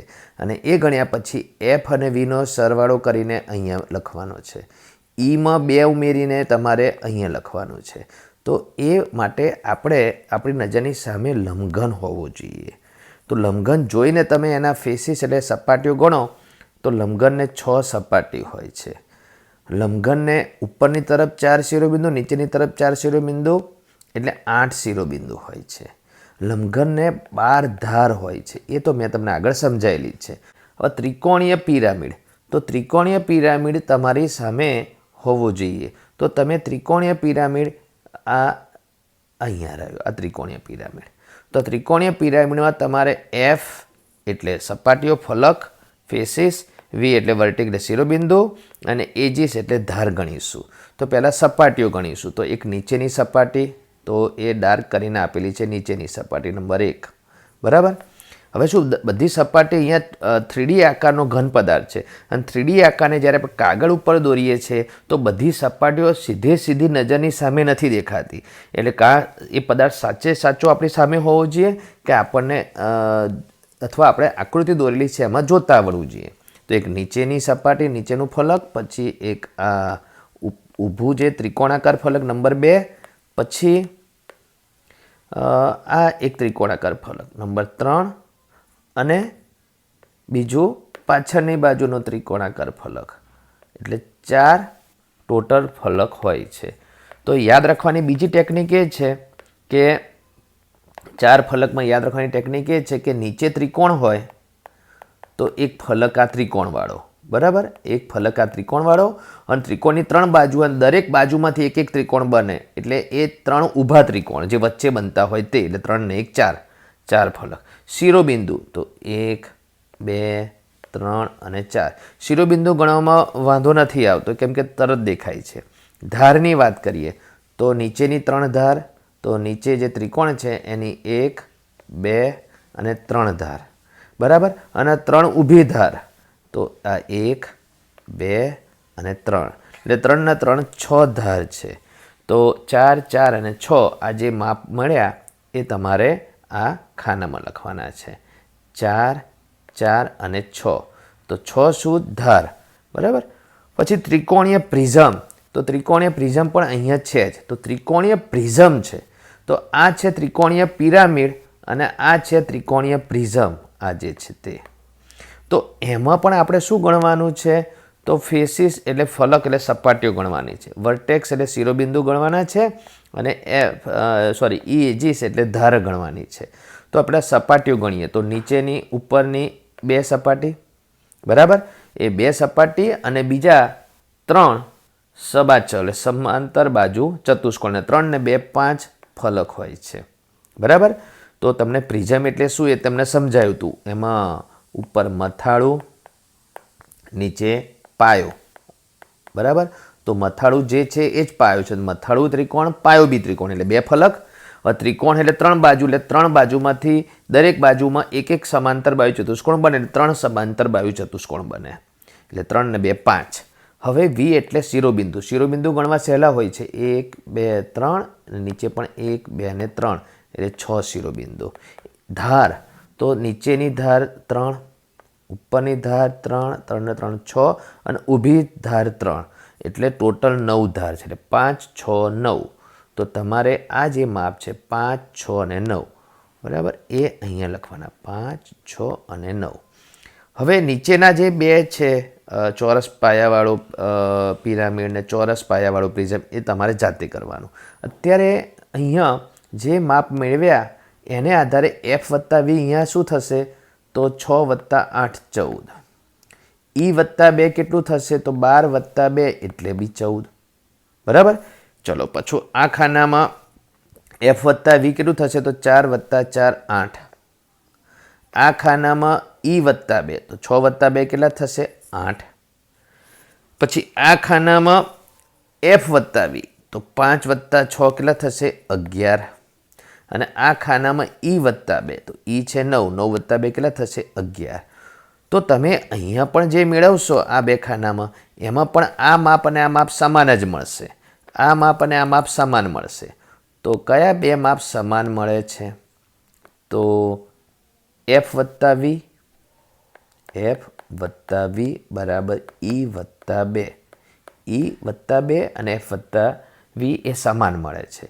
એમાં સમીકરણની જેમ E ને ડાબી બાજુ લાવી દો, તો F વત્તા V માઇનસ E બરાબર 2. તો આ જે છે એ યુલરનું સૂત્ર છે. તો યુલર નામના ગણિતશાસ્ત્રીએ આ સૂત્ર તારવેલું છે, જે દરેક બહુફલક માટે સાચું છે. એ પિરામિડ હોય, પ્રિઝમ હોય કે કોઈ પણ પ્રકારનો બહુફલક હોય, એ દરેક પ્રકારના બહુફલક માટે સાચું છે. બહુફલક કોને કહેવાય મેં તમને સમજાયું. હવે બહુફલકના પ્રકાર બી સમજાયા મેં. દરેક પ્રકાર માટે આ સાચું છે, બરાબર. બહુફલક હોવો જોઈએ એની મેઇન શરત. તો એના માટે F વત્તા V માઇનસ E બરાબર 2 સાચું જ મળે. હવે અહીંયા નીચે એક આકાર જુઓ, તો આ પણ બહુફલક છે. એક સમઘન હતો અને એમાંથી એક છેડેથી એને આમ કાપવામાં આવેલો છે. તો કાપી નાખીએ તો પણ એ બહુફલક તો રહ્યો જ છે. તો આ બહુફલકમાં આપણે પહેલાં ગણીશું ફેસિસ, સપાટીઓ, પછી ગણીશું વર્ટેક્સ એટલે શિરો, ક્રમનું કોઈ મહત્ત્વ નથી, અને પછી ગણીશું એજીસ એટલે ધાર, જે આપણે આગળ ગણેલી છે પણ ફરીથી ગણીએ. તો કેટલી સપાટીઓ છે? તો ઉપર નીચે 2, ડાબી બાજુ જમણી બાજુ બીજી 2, પછી આગળ પાછળ, એટલે ટોટલ 6 સપાટી તો સીધી સમઘનની દેખાય છે. અને એક આ કાપવાથી બનેલો ફલક, એટલે 7 ફલક છે, 7, બરાબર. તો સપાટીઓ ગણવામાં, ફલક ગણવામાં તમારે ધ્યાન રાખવાનું છે વધારે. તો એ 7 ફલક પછી તમારે ગણવાનું છે V એટલે શિરોબિંદુ. તો તો શિરોબિંદુ કેટલા છે અહીંયા તે જુઓ. તો નીચે 4 શિરોબિંદુ 1 2 3 4 બરાબર. પછી 5 6 7 8 9 અને 10 શિરોબિંદુ છે.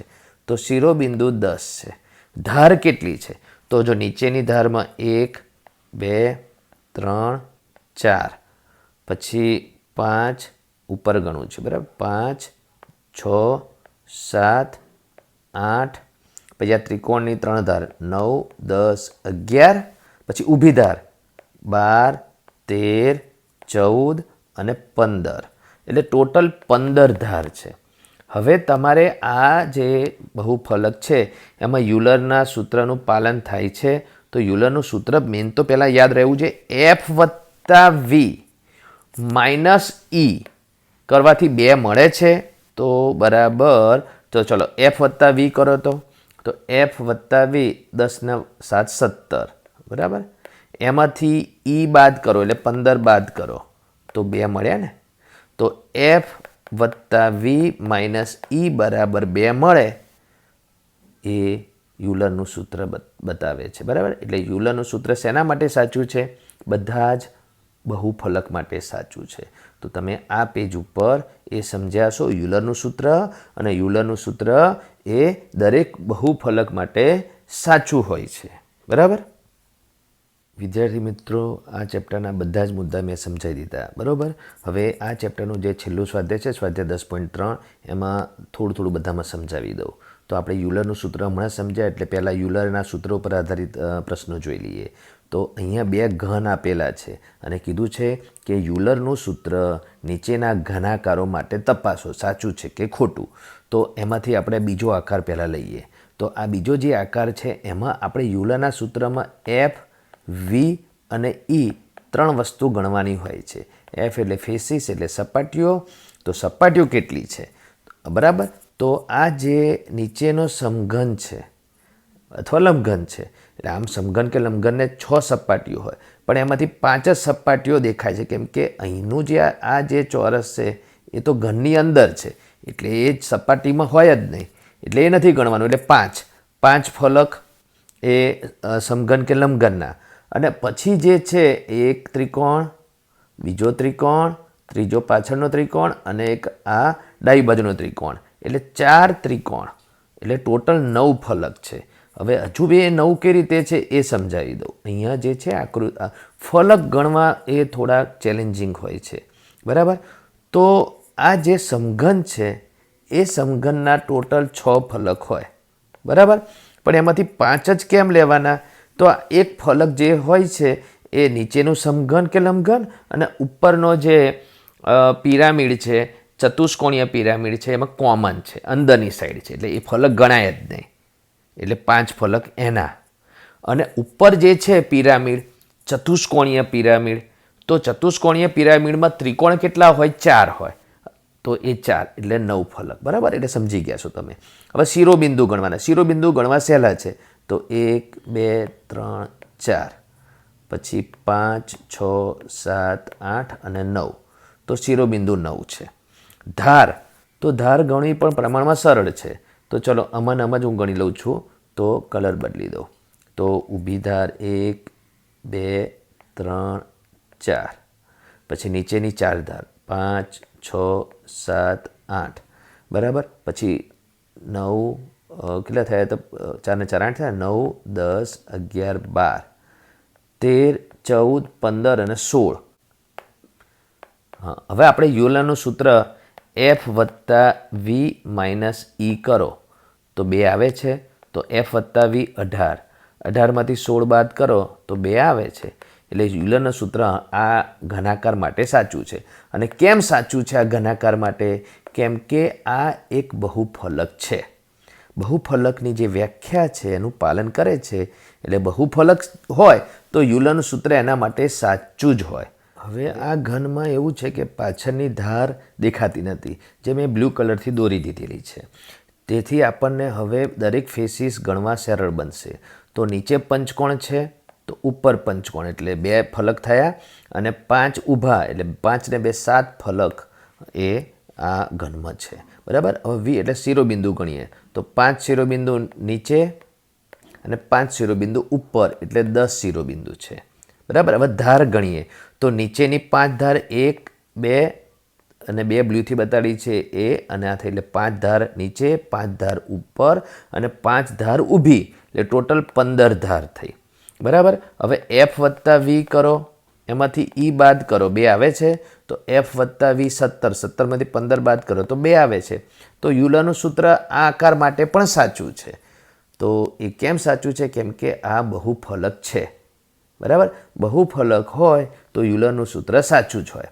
હવે અહીંયા એક દાખલો છે બરાબર, 3 દાખલા છે કે એ આ પહેલો દાખલો, આ બીજો દાખલો અને આ ત્રીજો દાખલો, 3 દાખલા છે. એમાં જે પહેલો દાખલો છે એમાં એફ નથી આપ્યો, વી અને ઈ આપેલું છે. તો એફ શોધવાનું છે યુલરના સૂત્રનો ઉપયોગ કરીને. તો યુલરનું સૂત્ર પહેલાં લખી નાખવાનું, એફ વત્તા વી માઇનસ ઈ બરાબર 2 કરીને આખું યુલરનું સૂત્ર લખી નાખવાનું. એફ નથી જાણતા તો એફ લખો, વી જાણો છો 6 તો 6 લખો, ઈ જાણો છો 12 તો ત્યાં 12 લખો અને બરાબર 2. એક સમીકરણ બન્યું. 6 માઇનસ 12 એટલે -6 એટલે એફ -6 બરાબર 2. -6 ને જમણી બાજુ લઈ જાઓ એટલે એફ બરાબર 2 વત્તા 6 એટલે એફ બરાબર 8. તો પહેલા દાખલામાં એફ બરાબર 8 મળશે. એ રીતે બીજા 2 દાખલા તમારે જાતે ગણવાના છે બરાબર. પછી આ નીચે 8મા નંબરનો દાખલો શું કહે છે કે શું કોઈ બહુફલકને 10 ફલક 20 ધાર અને 15 શિરોબિંદુ હોઈ શકે? તો યુલરનું સૂત્ર છે એફ વત્તા વી માઇનસ ઈ. એમાં આ માપ લખો, 2 જવાબ આવતો તો યુલરનું સૂત્ર નું પાલન થતું હોય તો બહુફલક બની શકે. તો ફલક છે 10 તો 10 વત્તા શિરોબિંદુ કેટલા છે? વી એટલે શિરોબિંદુ, આપણે ક્રમ નહીં જોવાનો, 20 નહીં જોવાનું, 15 શિરોબિંદુ છે એટલે વત્તા 15 ઓછા ઈ ધાર 20 બાદ કરો તો 10 વત્તા 15 25, 25માંથી 20 બાદ કરો તો 5 મળે છે. 2 મળે છે ના. એટલે કોઈ બહુફલકને આટલા ફલક, આટલી ધાર અને આટલા શિરોબિંદુ ના હોઈ શકે. તો આ પેજ ઉપરના 3 દાખલા સમજી ગયા. હવે એના ઉપર મતલબ કે સ્વાધ્યાય 10.3માં આપણે પહેલો પ્રશ્ન લઈએ કે શું કોઈ બહુફલકને આટલા ફલક હોઈ શકે? તો બહુફલકને 3 ત્રિકોણ ફલકમાં હોઈ શકે. તો 3 ત્રિકોણવાળો તમારે બહુફલક બનાવવો હોય તો બની શકે હા કે ના? તો આપણે નીચે ત્રિકોણ દોરીએ બરાબર. અને એ નીચે ત્રિકોણ દોરીને ઉપર એક શિરોબિંદુ રાખી એ શિરોબિંદુ સાથે આપણે જોડી દઈએ તો કેટલા ફલક થયા ગણો તો નીચેનો ત્રિકોણ 1 અને બીજા ત્રિકોણ 3 એટલે ટોટલ 4 ફલક થયા. એટલે પહેલો બહુફલક 4 ફલકનો જ બને છે. એટલે 3 ફલકનો તો બહુફલક બની જ ના શકે. અને એ 3 પાછા ત્રિકોણ હોય, બીજા કોઈ હોય જ નહીં એવું બની જ ના શકે. કોઈ બહુફલકને આટલા ફલક હોઈ શકે, 3 ત્રિકોણ હોઈ શકે તો ના. આ ખબર પડવી જોઈએ. 4 ત્રિકોણ હોઈ શકે તો આ હોઈ શકે જે હમણાં હાલ બતાવ્યો તે. શું નામ છે? ત્રિકોણીય પિરામિડ બરાબર. નીચે ત્રિકોણ હોય, ઉપર શિરોબિંદુ, વચ્ચે 3 ત્રિકોણ એટલે ટોટલ 4 ત્રિકોણ હોય. તો હા એ બની શકે. 4 ત્રિકોણ એક બહુફલકને હોઈ શકે બરાબર. એક ચોરસ અને 4 ત્રિકોણ એવું બની શકે. એક ચોરસ અને 4 ત્રિકોણ. તો નીચે ચોરસ હોય બરાબર અને ઉપર શિરોબિંદુ હોય અને એ શિરોબિંદુને તમે જોડો તો એ 4 ત્રિકોણ બને બરાબર. તો એ રીતનો જે બને એને શું કહેવાય? ચતુષ્કોણીય પિરામિડ. તો એક ચોરસ રહ્યો નીચેનો અને બીજા 4 ત્રિકોણ વચ્ચેના. તો એક ચોરસ અને 4 ત્રિકોણ એ હોઈ શકે બહુફલકને. તો આ હા હોઈ શકે અને આ પણ હા આવે. તો આ તમે સમજ્યા હોવા જોઈએ બરાબર. વિદ્યાર્થી મિત્રો, હવે અહીંયા બીજો દાખલો શું કહે છે કે શું આપેલી કોઈપણ સંખ્યાના ફલકથી બહુફલક બની શકે? એટલે બહુફલક કેટલા સંખ્યાના ફલકથી બની શકે એની વાત છે. તો આ પ્રશ્નને સમજવા માટે અહીંયા બાજુમાં મેં એક જે બનાવ્યું છે એ તમે સમજો કે અહીંયા પ્રિઝમ લખ્યું છે, અહીંયા પિરામિડ લખ્યું છે, પછી અહીંયા ત્રિકોણ, ચતુષ્કોણ, પંચકોણ, ષષ્ઠકોણ લખ્યું છે. તો કહેવાનો મતલબ શું છે કે પ્રિઝમમાં પહેલો ત્રિકોણ, પાયામાં ત્રિકોણ હોય તો મથાળામાં પણ ત્રિકોણ હોય એટલે 2 ત્રિકોણ હોય. અને વચ્ચે સબાચ હોય, સબાચ એટલે સમાંતર બાજુ ચતુષ્કોણ. તો નીચે ત્રિકોણ હોય તો ઉપર ત્રિકોણ હોય, ત્રિકોણની 3 બાજુ એટલે 3 સબાચ હોય, એટલે 5 ફલક હોય ને ટોટલ 3 ને 2 5. હવે પિરામિડમાં કેવું હોય છે કે નીચે, અને અહીંયા ત્રિકોણ લખ્યું છે એટલે નીચે ત્રિકોણ 1, ઉપર શિરોબિંદુ એટલે ફલક ના કહેવાય, અને ત્રિકોણને 3 બાજુ હોય એટલે 3 વચ્ચે ત્રિકોણ હોય, એટલે વચ્ચેનો ત્રિકોણ 3, એક ત્રિકોણ પાયામાં એટલે ટોટલ 4 ત્રિકોણ હોય. પછી ચતુષ્કોણ, તો પ્રિઝમમાં ચતુષ્કોણ નીચે હોય તો ઉપર એ ચતુષ્કોણ એ જ હોય, એટલે 2 ચતુષ્કોણ, અને વચ્ચે ચતુષ્કોણને 4 બાજુ એટલે 4 સબાચ હોય, એટલે 4 ને 2 6 ફલક હોય. હવે અહીંયા પિરામિડમાં તો ચતુષ્કોણ પાયામાં હોય તો એક પાયો ચતુષ્કોણ, અને ઉપર તો શિરોબિંદુ એટલે ઉપર તો ફલક હોય નહીં. હવે ચતુષ્કોણને 4 બાજુ એટલે 4 ત્રિકોણ હોય, એટલે એને 5 ફલક હોય. પછી પંચકોણ હોય એટલે નીચે પંચકોણ, ઉપર પંચકોણ, એટલે 2 પંચકોણ 2 ફલક, અને પંચકોણને 5 બાજુઓ હોય એટલે 5 સબાચા હોય, એટલે 5 સમાંતર બાજુ ચતુષ્કોણ હોય, એટલે એને 7 ફલક હોય ટોટલ. તો આ સમજવા માટે જે પ્રિઝમ અને પિરામિડ સમજાયું હતું એ મુદ્દા ઉપર તમારે જવું પડે. તો એ મુદ્દા પર જવું પડે એટલે એ આકૃતિઓ તમારી નજરની સામે લાવું છું અને સમજાવું છું કે જો આ જે છે પ્રિઝમ, તો નીચે ચતુષ્કોણ તો ઉપર ચતુષ્કોણ, એટલે 2 ચતુષ્કોણ, બરાબર. હવે ચતુષ્કોણને 4 બાજુ હોય, 1 2 3 અને 4, તો દરેક બાજુમાંથી નીકળતો એક સબાચ એટલે 4 સબાચ એટલે 4 સમાંતર બાજુ ચતુષ્કોણ, એટલે 2 ફલક તો હંમેશા પ્રિઝમમાં ઉપર નીચેના ગણવાના જ, એટલે અહીંયા 2 જ હોય. પછી એ નીચે શું છે ત્રિકોણ, તો ઉપર ત્રિકોણ એટલે 2 ફલક, અને ત્રિકોણને 3 બાજુ એટલે 3 સબાચ.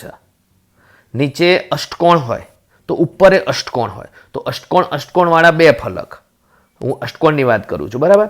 હવે અષ્ટકોણને 8 બાજુ હોય એટલે 8 સબાચ હોય, એટલે ટોટલ 10 ફલક. એ રીતે પ્રિઝમમાં. પિરામિડમાં કેવી રીતે વિચારવાનું, પિરામિડમાં ત્રિકોણથી સ્ટાર્ટ થતા હોય, નીચે ત્રિકોણથી કોઈ પણ પ્રિઝમ કે પિરામિડ હોય નીચે ત્રિકોણથી સ્ટાર્ટ થાય. તો આપણે આ ચતુષ્કોણવાળાની વાત કરીએ તો નીચે ચતુષ્કોણ, ઉપર શિરોબિંદુ, એટલે એક થયો ચતુષ્કોણવાળો. ચતુષ્કોણને 4 બાજુ હોય, 1 2 3 અને 4, દરેક બાજુમાંથી નીકળતો એક ત્રિકોણ, એટલે 4 બાજુ 4 ત્રિકોણ, એટલે 4 ને 1 5 ફલક હોય આને, બરાબર. તો એ રીતે તમારે અહીંયા આ પ્રશ્નને સમજવાનો છે. તો આ પ્રશ્નને સમજવાનો જે સમજ્યા તો તમે જુઓ કે 5 ફલકવાળો પ્રિઝમ, 6 ફલકવાળો પ્રિઝમ, 7 ફલકવાળો પ્રિઝમ, 8 ફલકવાળો પ્રિઝમ. તો પ્રિઝમ 5 ફલકથી શરૂ થાય અને પિરામિડ 4 ફલકથી શરૂ થાય, 4 5 6 ફલકવાળા, 7 ફલકવાળા. એટલે તમે જુઓ કે એમાં સૌથી નાનામાં નાનો આંકડો કયો છે 4, એટલે 4 ફલકથી જ બહુકોણ બને. એટલે 4 ફલકવાળો, 5 ફલકવાળો, 6 7 8 અને એનાથી વધારે ફલકવાળા બહુકોણ બની શકે, પણ કદી 3 ફલકવાળો, 2 ફલકવાળો કે 1 ફલકવાળો બહુકોણ બને જ નહીં. એટલે સવાલ શું હતો કે શું આપેલી કોઈપણ સંખ્યાના ફલકથી બહુકોણ બની શકે? આપેલી, હવે અહીંયા કોઈ સંખ્યા આપેલી નથી એટલે 1 ફલકવાળો બહુફલક બની શકે? ના બની શકે. 2 ફલકવાળો બી બહુફલક ના બની શકે. 3 ફલકવાળો પણ, એ 3 ફલક ત્રિકોણ હોય તો એવો બહુકોણ પણ ના બની શકે. આપણે ઉપર વાત કરી 4થી બને તો આ ખબર પડવી જોઈએ, બરાબર. વિદ્યાર્થી મિત્રો, આ ત્રીજો પ્રશ્ન છે, નીચેમાંથી કઈ વસ્તુ પ્રિઝમ છે? ટોટલ 4 વસ્તુઓ અહીંયા બતાવેલી છે દોરીને. તેમાંથી પ્રિઝમ કઈ છે? આ 4માંથી. પ્રિઝમ કોને કહેવાય? નીચે જે બહુકોણ હોય, નીચે એટલે તળિયું અથવા પાયો, બરાબર. પાયામાં જે બહુફલક હોય એ જ મથાળામાં હોય, બરાબર. તો પાયામાં બહુકોણ ત્રિકોણથી સ્ટાર્ટ થાય. નીચે ત્રિકોણ હોય તો ઉપર ત્રિકોણ હોવો જોઈએ, વચ્ચે સબાચ એટલે સમાંતર બાજુ ચતુષ્કોણ. એ આપણે વાત થઈ ગઈ, એ અહીંયા ધ્યાનમાં રાખવાનું. તો તમે જુઓ અહીંયા પેન્સિલ, તો પેન્સિલમાં નીચે, આ નીચે ગણીએ તો 1 2 3 4 5 અને 6, એટલે નીચે ષષ્ટકોણ છે, બરાબર. એટલે 6 નથી લખવાનું, ષષ્ટકોણ. નીચે ષષ્ટકોણ તો ઉપર એ ષષ્ટકોણ હોય, બરાબર. અને વચ્ચે આ જે સબાચ છે, લંબચોરસ દેખાય છે ને, લંબચોરસ પણ એક પ્રકારનો સબાચાનો જ પ્રકાર છે. તો 6 સબા 6 હોય એટલે છોલ્યા વગરની પેન્સિલ એ પ્રિઝમ છે. અહીંયા ખીલીમાં નીચે વર્તુળ છે એટલે વર્તુળ છે એટલે પહેલાં તો આ બહુફલક જ નથી. પછી એ પ્રિઝમની વાત તો પછી, એટલે પ્રિઝમ પિરામિડ કંઈ જ ના કહેવાય, પિરામિડે ના કેમ કે નીચે વર્તુળ છે એટલે બહુફલક જ નથી. અને પ્રિઝમ એ પિરામિડ બધા બહુફલકના પ્રકાર છે, બરાબર. પછી અહીંયા પેપર વેઇટ, પેપર ઉડીને જે માટે મૂકવા માટે આવતું હોય છે કાચનું કે તો એ પેપર વેઇટમાં નીચે ચતુષ્કોણ છે અને વચ્ચે 4 ત્રિકોણ છે, ઉપર શિરોબિંદુ છે એટલે આ પિરામિડ છે, પ્રિઝમ નથી. પછી અહીંયા ખોખું છે, સમઘન કે લંબઘન જે પણ હોય એ પ્રિઝમ છે કેમ કે ઉપર ચતુષ્કોણ તો નીચે ચતુષ્કોણ દોરેલો દેખાતો નથી પણ નીચે પણ ચતુષ્કોણ જ હોય અને ઊભા 4 સબા 6 હોય એટલે આ ખોખું એ પ્રિઝમ છે, બરાબર. તો આ પ્રશ્ન તમે સમજ્યા હશો. વિદ્યાર્થી મિત્રો, હવે જે આ ચોથો પ્રશ્ન શું છે કે પ્રિઝમ અને નળાકારમાં શું સામ્ય હોય છે? સામ્ય એટલે સરખું હોય છે પ્રિઝમ અને નળાકારમાં. તો પ્રિઝમ આ બંને આકાર દોર્યા છે, પ્રિઝમ છે, અહીંયા ખોખું બી પ્રિઝમ છે, અહીંયા છોલ્યા વગરની પેન્સિલ બી પ્રિઝમ છે. તો પ્રિઝમની સમજ શું હતી કે તળિયું એટલે કે પાયો અને મથાળું એ એકરૂપ બહુકોણ હોય એટલે પાયામાં અને મથાળામાં એકરૂપ આકાર હોવો જોઈએ અને એ પણ બહુકોણ હોવો જોઈએ અને વચ્ચે સબા 6 હોવું જોઈએ. હવે નળાકાર કેવો દેખાવમાં હતો? નળાકાર તમને ખબર હોવી જોઈએ કે નળાકારમાં ઉપર વર્તુળ હોય, નીચે પણ વર્તુળ હોય. તો ઉપરનું વર્તુળ અને નીચેનું વર્તુળ એકરૂપ હોવું જોઈએ. તો પ્રિઝમ અને નળાકારમાં એ સામ્ય હોય છે કે પ્રિઝમમાં પાયો અને મથાળું એકરૂપ હોય છે તો નળાકારમાં પાયો અને મથાળું એકરૂપ હોય છે. તો આટલું જ સામ્ય હોય છે. હા, પણ પ્રિઝમમાં પાયો અને મથાળામાં વર્તુળ હોય જ નહીં, હોવું જ ના જોઈએ. એટલે આ ચોથા પ્રશ્નના પહેલાનો જવાબ.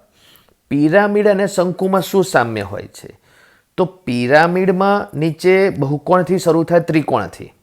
તો નીચે ત્રિકોણ હોય તો ઉપર તો શિરોબિંદુ હોય, નીચે ચતુષ્કોણ હોય, ઉપર શિરોબિંદુ હોય, નીચે પંચકોણ હોય, ઉપર શિરોબિંદુ, એટલે નીચે જુદા જુદા બહુકોણ હોય, વર્તુળ તો નીચે હોય જ નહીં. શેમાં? પિરામિડમાં.